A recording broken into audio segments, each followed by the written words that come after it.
So it's a great question. Where are we with the whole COVID thing and the economy shutting down and coming back on?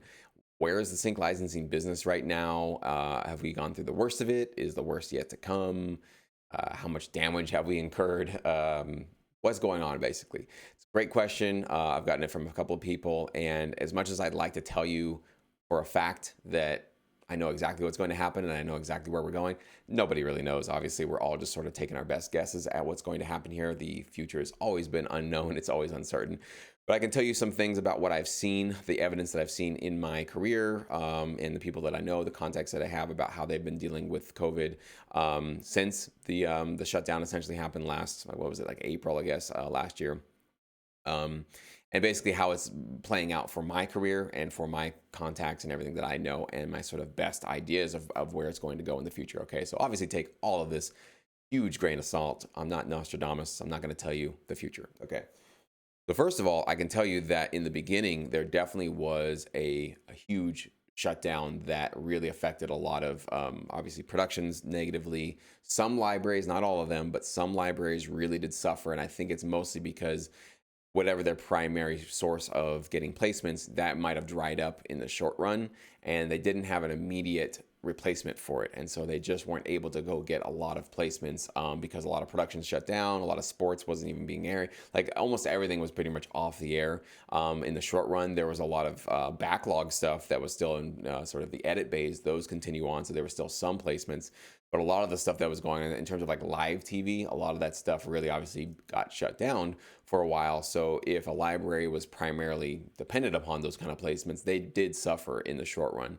Now, the ones that bounced back, though, are the ones that got smart real quick and realized that there are other avenues and other places to get their music placed in. And so, what I've seen, at least from the libraries that I've worked with and the ones that I keep in contact with, almost all of them were able to adapt. They were able to find a new place, a new home, a new way to get their placements out there, to keep their royalties growing, to help the producers and composers obviously keep getting their placements and that kind of thing.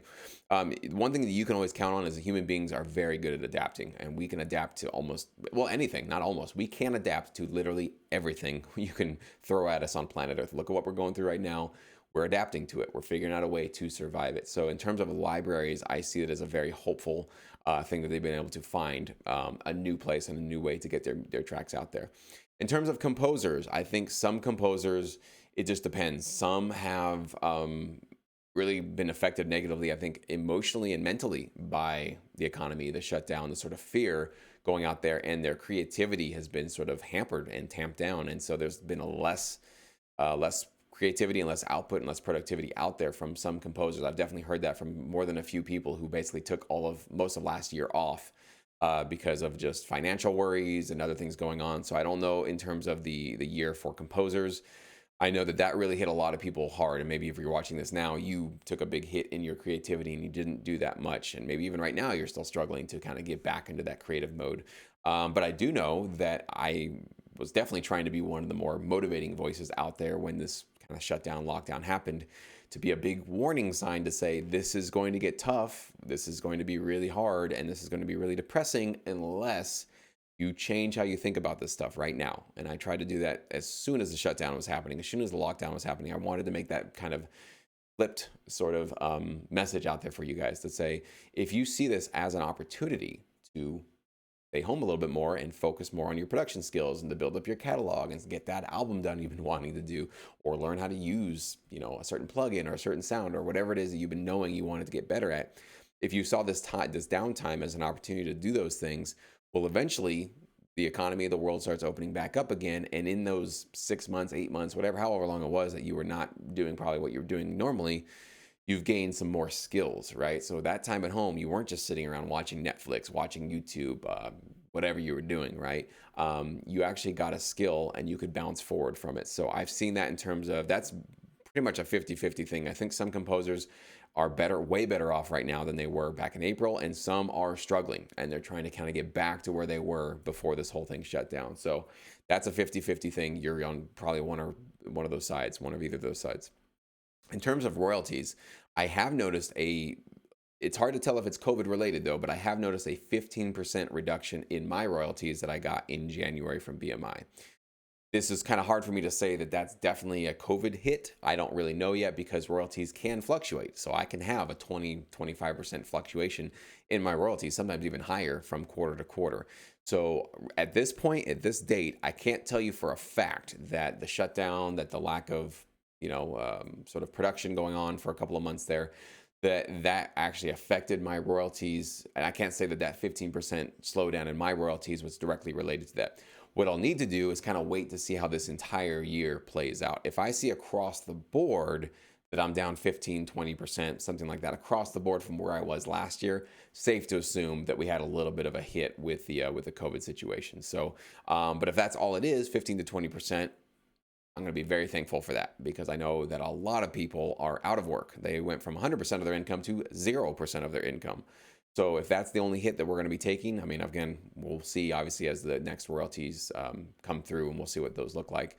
But so far, it doesn't look like it's massively, as something falling completely off a cliff here. So far it feels very promising, and that this might be a very containable kind of a hit that we took on our royalties.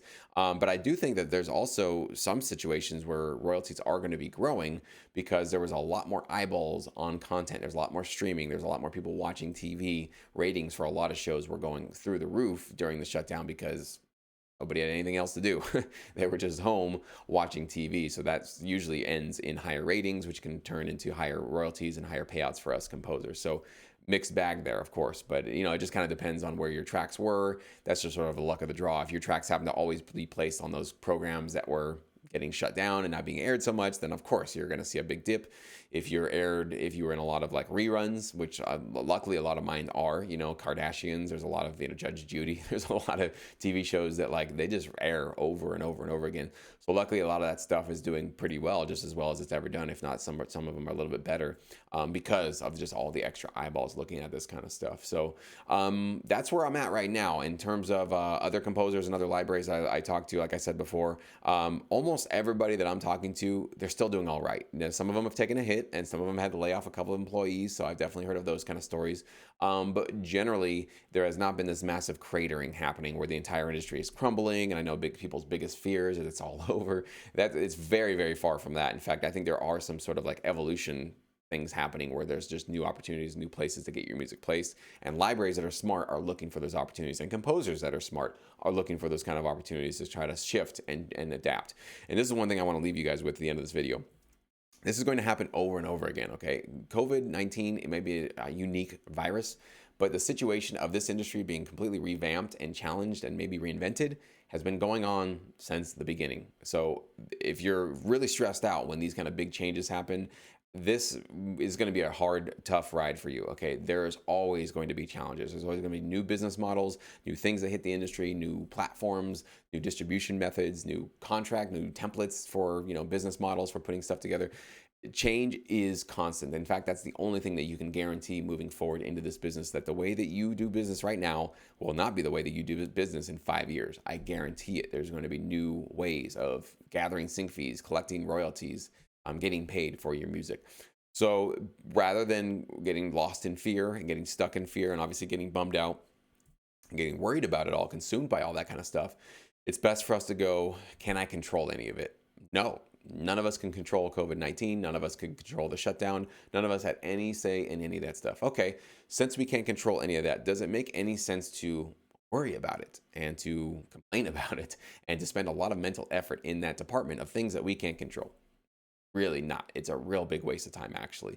Not only is it a waste of time, but it takes away your power because now you're struggling trying to move a mountain that you cannot move. And so it's like, well, all of that effort that you could have been putting into something that you could have controlled, which is how you think about this, how you want to proceed with your sync licensing career. Maybe you want to change your strategy. Maybe you have some productive conversations with your library. It doesn't matter what it is. As long as you can do something about it, that's where you spend all of your energy. And the more that you spend your life in those places where you can control things, you'll find that you're going to be way ahead of the crowd and you're going to be in a place that you actually want to be and not be just so feeling like defeated and powerless, which is where, unfortunately, a lot of us tend to go. I've definitely gone there many times in my life, and being where I am now, only focusing on what I can control, so much better. It's such a better place to be for me. I can speak for myself from where I was before. This is also relating back to the fact that I have cut out all news consumption since the beginning of the year. So we're coming up basically on 2 months now.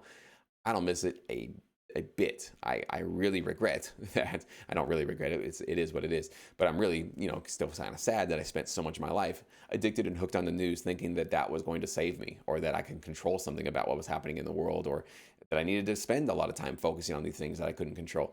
Didn't do me any good. Only worried me. Only pissed me off. Only got me in sort of negative spirals and had me focusing on things that I couldn't control at all, wasting me and draining me from the things that I could have actually improved about myself and made actual significant changes in my life that I really needed to make. And now I'm making them right now. So I can't encourage this kind of mentality enough, is to just roll with the punches, accept things as they come, and look for the opportunity. If you look for opportunity, you will always find it. That's the one thing that I can certainly guarantee.